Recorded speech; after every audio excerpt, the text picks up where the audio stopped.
Праектаванне мабільнага дадатка пачалося яшчэ мінулым летам. Некалькі месяцаў пільнай працы, роварок на старце. Аднак трэба адзначыць, гэта толькі бета-версія. Адразу ж падчас прэзентацыі ў прысутнасці распрацоўшчыкаў і дызайнераў абмеркавалі некаторыя дапаўненні. Сейчас оно такое базовое, но все это будет меняться, делаться более красивым, удобным и более функциональным каждый отдельный раздел.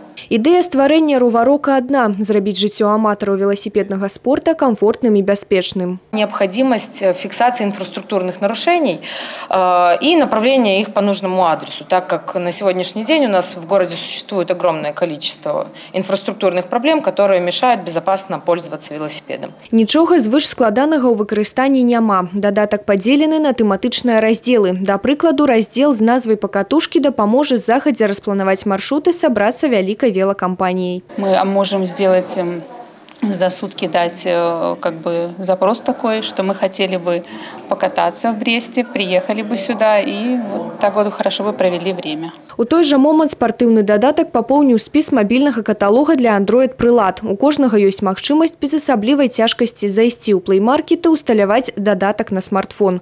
Анастасія Кудзіч, Роман Філюціч, тэлерадыёкампанія «Брест».